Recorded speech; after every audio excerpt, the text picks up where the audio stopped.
नमस्कार।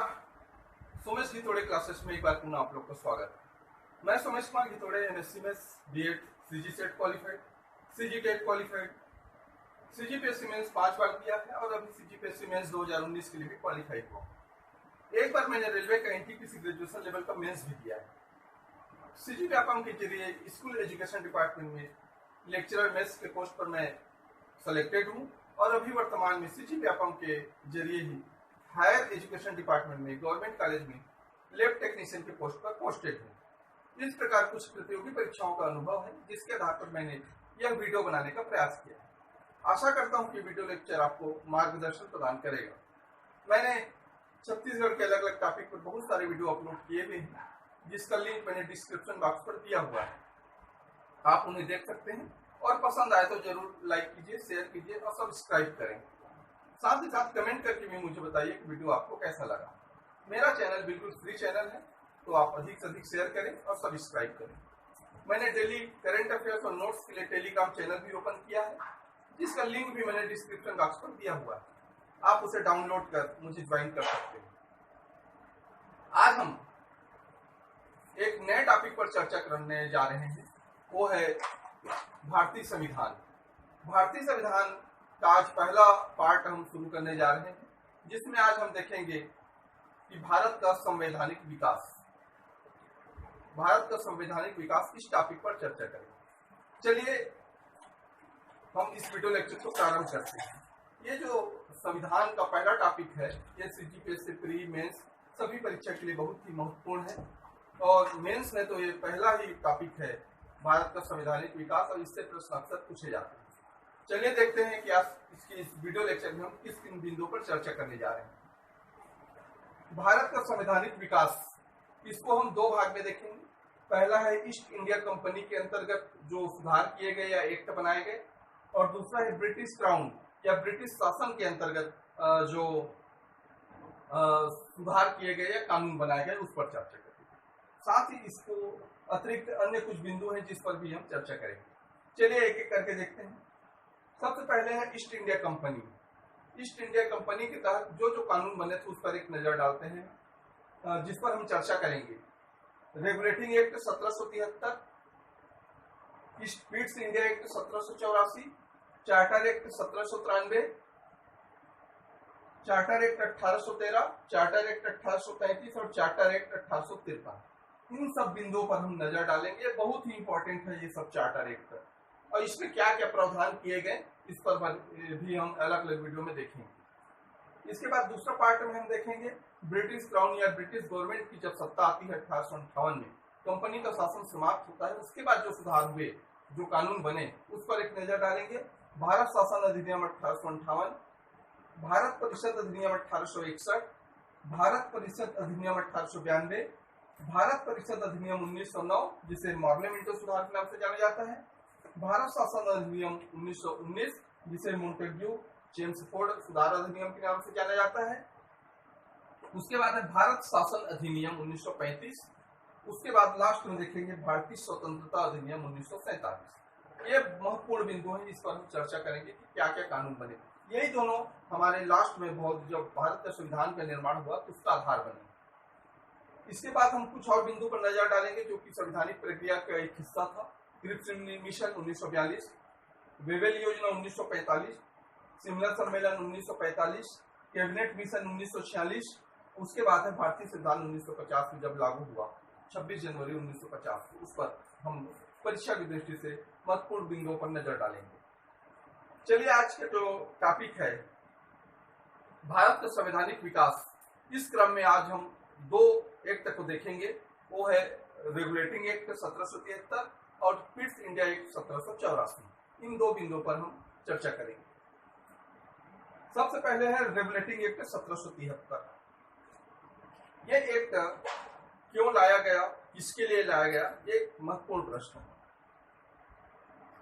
हम जानते हैं कि जो ईस्ट इंडिया कंपनी है वो महारानी एलिजाबेथ प्रथम जो ब्रिटेन की महारानी थी, उनके द्वारा एक चार्टर पत्र के द्वारा उनको एक अधिकार पत्र दिया गया कि आप भारत में व्यापार करें, उनको एक अनुमति दी गई। तो ईस्ट इंडिया कंपनी 1600 ईस्वी में ब्रिटेन से भारत आई थी व्यापार करने के उद्देश्य से, और इनको ब्रिटेन की महारानी की तरफ से एक आज्ञा पत्र दिया गया था जिसके तहत उनको यहाँ व्यापार करना। जब ये व्यापार करने लगे तो धीरे धीरे व्यापार तो उनका बढ़ता ही गया, लेकिन व्यापार के साथ साथ इनकी जो राजनीतिक सत्ता है या प्रशासनिक अधिकार है, दायरा है, वो भी बढ़ता गया। इसमें 1765 में बंगाल, बिहार और उड़ीसा में इनको दीवानी मिल गई, मतलब ये इनका राजस्व, वहां का प्रशासन का अधिकार मिला। तो ये कुछ बिंदु थे जो कि ब्रिटिश गवर्नमेंट पर या ब्रिटिश पार्लियामेंट में चर्चा का विषय कि उनका प्रभुत्व बढ़ता जा रहा है, केवल व्यापार तक सीमित नहीं है वो, उनका प्रभुत्व वहां बढ़ता जा रहा है। चूंकि ब्रिटिश गवर्नमेंट उसको वहां भेजी है तो ब्रिटिश गवर्नमेंट को भी कुछ उनके लिए नियंत्रण के लिए कुछ कानून बनाने चाहिए। ये सब बातें ब्रिटिश संसद में आई।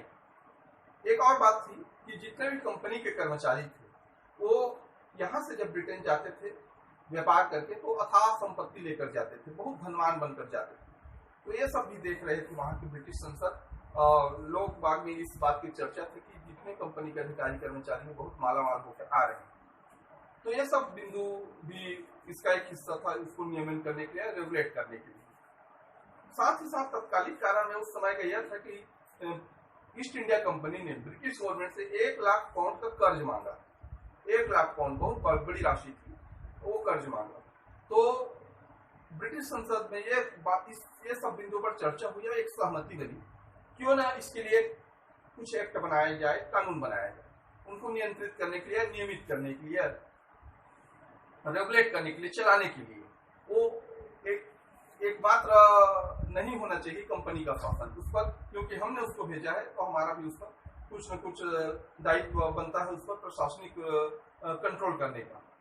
इसी उद्देश्य से रेगुलेटिंग एक्ट 1773 में लाया गया, और इस एक्ट को लाने वाले थे ब्रिटेन के जो प्रधानमंत्री थे, तत्कालीन प्रधानमंत्री लॉर्ड नॉर्थ। इसको भी आप याद रखेंगे, लॉर्ड नॉर्थ उस समय ब्रिटेन के तत्कालीन प्रधानमंत्री थे जिन्होंने इस एक्ट को लाया। अब इस एक्ट में कुछ प्रावधान किए गए, वो प्रावधान क्या क्या थे, इस पर हम एक नजर डालते हैं कि इस रेगुलेटिंग एक्ट के तहत क्या क्या प्रावधान किए गए। सबसे पहला था ये जो इस एक्ट के द्वारा जो ईस्ट इंडिया कंपनी का व्यापार करने का जो आज्ञा पत्र था उनको 20 वर्ष के लिए बढ़ाया गया। 20 वर्ष के लिए अनुमति दी गई कि 20 वर्ष आप वहां जाकर व्यापार करेंगे, 20 वर्ष तक उनके लिए उनको फ्री कर दिया गया। एक पहला। दूसरा था, अब उस कंपनी पर, ईस्ट इंडिया कंपनी को नियमित करने के लिए या रेगुलेट करने के लिए एक बोर्ड का गठन किया गया। उस बोर्ड का नाम था बोर्ड ऑफ डायरेक्टर, या उसी को कहते हैं कोर्ट ऑफ डायरेक्टर, निदेशक मंडल कंपनी के लिए। उस निदेशक मंडल में को सहायता करने के लिए 4 सदस्यीय गवर्नर जनरल की परिषद बनाई गई। 4 सदस्य, 4 मेंबर थे उसको, इसको भी आप याद रखिए।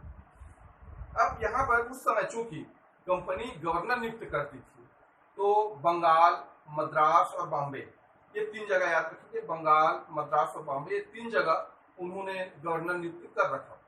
लेकिन इस रेगुलेटिंग एक्ट के तहत बंगाल का जो गवर्नर था उसको अब गवर्नर जनरल कहा गया। ये भी महत्वपूर्ण बिंदु, इसको याद रखेंगे। बंगाल का गवर्नर अब गवर्नर जनरल कहलाया, इसको याद रखेंगे। और पहला गवर्नर जनरल वारेन हेस्टिंग हुए, याद रखेंगे, वारेन हेस्टिंग्स पहले गवर्नर जनरल नियुक्त हुए। इसके बाद जो न्यायिक मामलों का देखरेख के लिए, न्यायिक समीक्षा के लिए एक सुप्रीम कोर्ट की स्थापना की जरूरत पड़ी। तो कलकत्ता में 1774 में सुप्रीम कोर्ट की स्थापना की गई। महत्वपूर्ण बिंदु है, बहुत बार पूछा गया है। 1774 रेगुलेटिंग एक्ट के तहत सुप्रीम कोर्ट की स्थापना कलकत्ता में की गई, और इसके प्रथम मुख्य न्यायाधीश सर एलिजा इम्पे थे, याद रखेंगे, सर एलिजा इम्पे। और इस सुप्रीम कोर्ट में 4 सदस्य थे, एक मुख्य न्यायाधीश और 3 अन्य न्यायाधीश, इसको भी आप याद रखेंगे, 4 सदस्य। साथ ही साथ एक और कंट्रोल किया गया ब्रिटिश गवर्नमेंट के द्वारा, संसद के द्वारा, कि जो कंपनी के कर्मचारी हैं अब अपना निजी व्यापार नहीं कर पाएंगे, इस पर प्रतिबंध लगा दिया गया। पहले करते थे, अपना व्यापार खुद भी करते थे, कंपनी के लिए भी करते थे, लेकिन इस एक्ट के माध्यम से यह कहा गया कि आप कंपनी के कर्मचारी हो, आप केवल कंपनी के लिए कार्य करोगे, अपना निजी व्यापार नहीं कर सकते।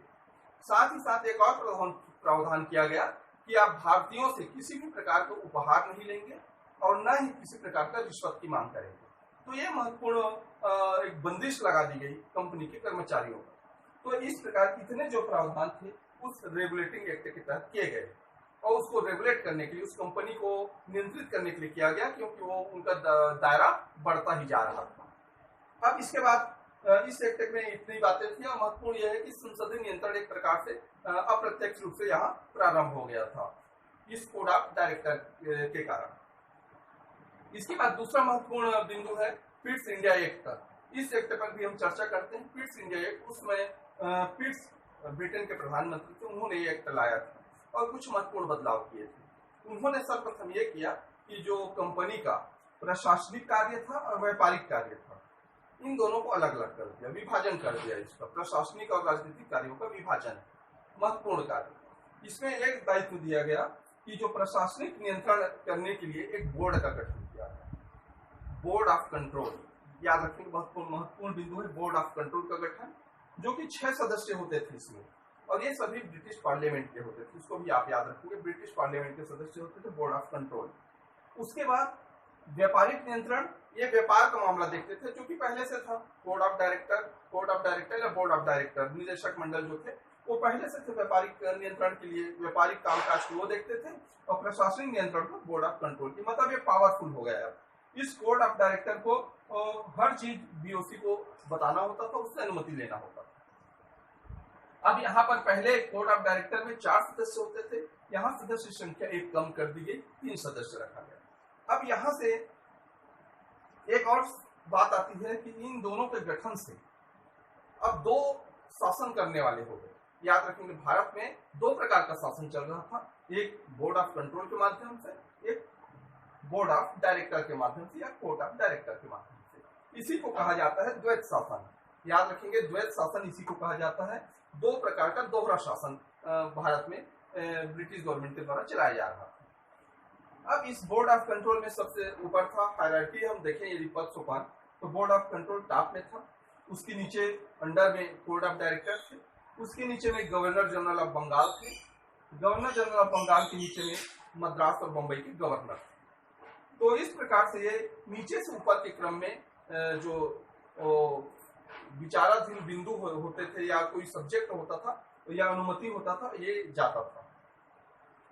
मद्रास और बंबई के governor reporting governor general of Bengal को करते थे, governor general of Bengal reporting court of director को करते थे, और court of director board of control को अनुमति लेते थे या उनको रिपोर्टिंग करते थे। तो इस प्रकार से बोर्ड ऑफ कंट्रोल के द्वारा ये कहा गया कि आप जो भी कार्य करेंगे हमसे पूछकर करेंगे।